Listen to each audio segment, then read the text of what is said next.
Hello, is this Melissa? It is. Melissa, Roger Brown here from the Ombudsman's office. How are you? I've been better, Roger.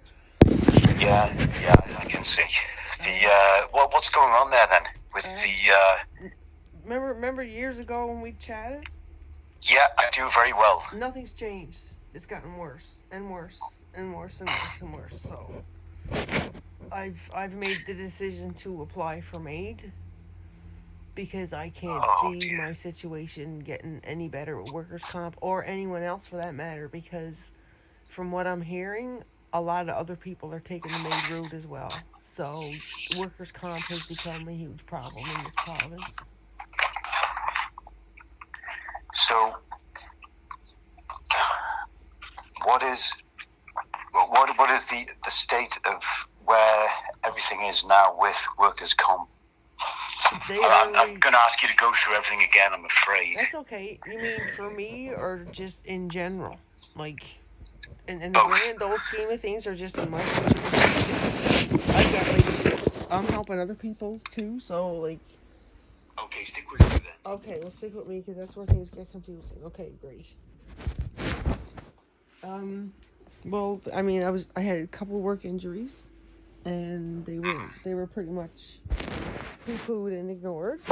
And what dates were those again? Go back to when? The first injury was in 2006. Actually, there was 3 injuries. The first injury was 2006.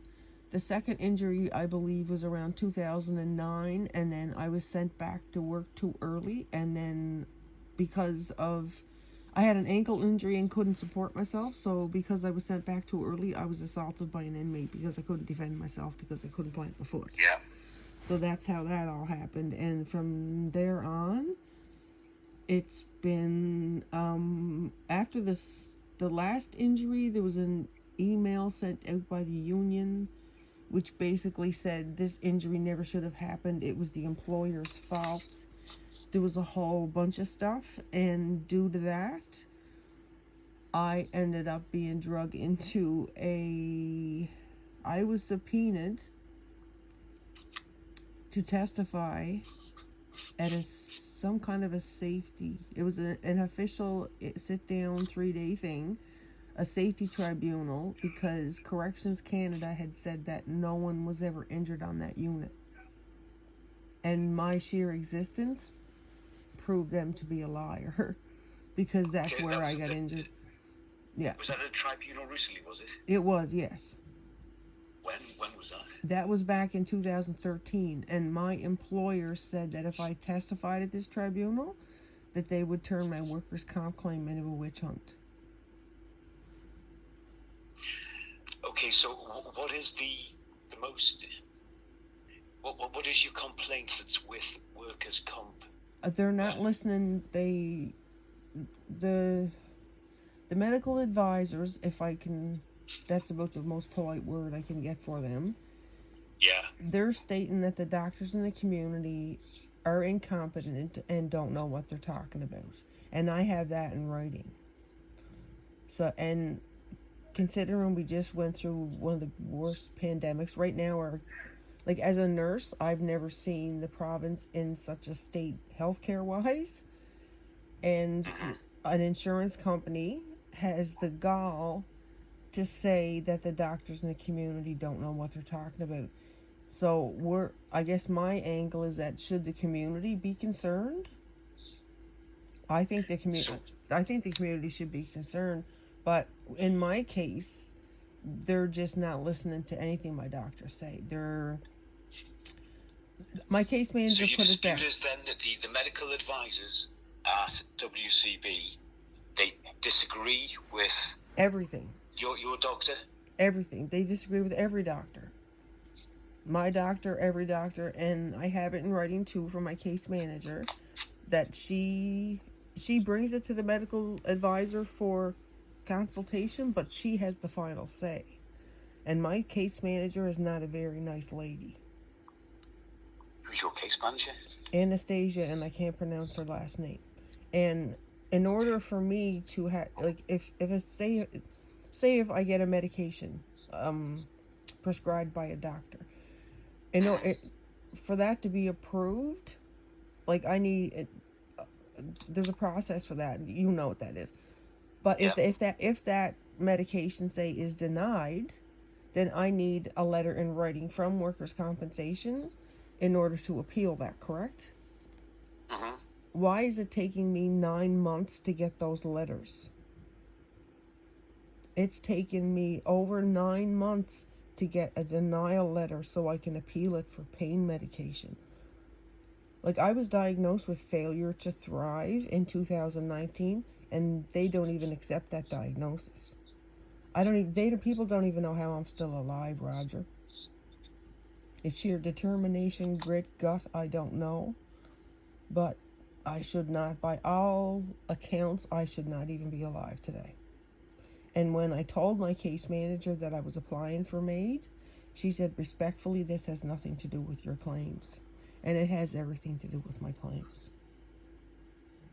Because if I wasn't injured, I wouldn't be in this position. And the sad part is that I'm not the only one. So your case manager is Anastasia. Yes. And you're going.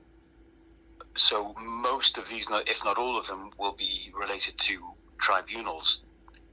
And I've won just about every tribunal.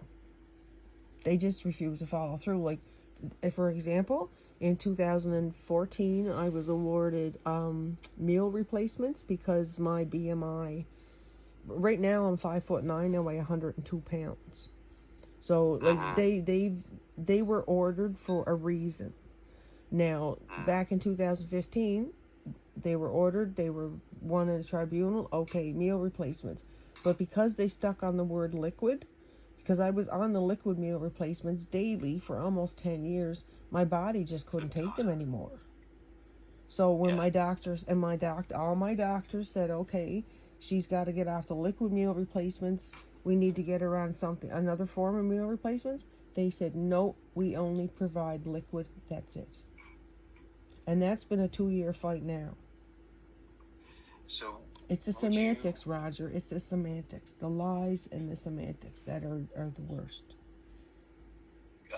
If this is going to assist in any way, would you be, because I know it's going to be asked by workers' comp, if I give you my email, you may still have it.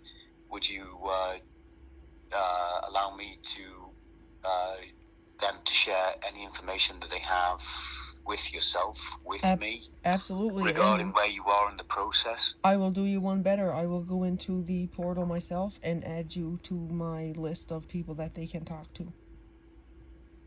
Yeah, that would, because then they will get direct access to that, obviously. Yep. So if you could send me an email, and then with your phone number on it, because I'll need your phone number to add that. Yeah. Okay, I'll do that. I'll do the next 5 minutes. Today. Okay. You wouldn't have a direct number for case manager, would you? Or did you have to go through the switchboard all the time? I barely, to be honest, last week I finally met with a psychiatrist outside of workers' compensation who diagnosed me with one of the worst cases of PTSD he's ever seen due to WCB bullying. That's what my diagnosis is, officially. I had PTSD from being a corrections officer, from being a nurse. It was denied. Even though it was legislated in, it was still denied. Last week I was diagnosed with PTSD from bullying from workers' comp. So. Okay, I'm going to do that email now, and as you're well aware, there's no assurances with any of these things, but no, I know. To assess and review where you are in the process will be my first step. Okay, and I think they'll tell you that I think the minister's dealing with it. But sorry, I think they're saying that the last I heard, the minister herself was dealing with this, but I'm not holding my breath. Yeah. When were you told that? Last week. It was brought up. Any time scale? No. There's all they keep saying is that we're looking into this, we're looking into that.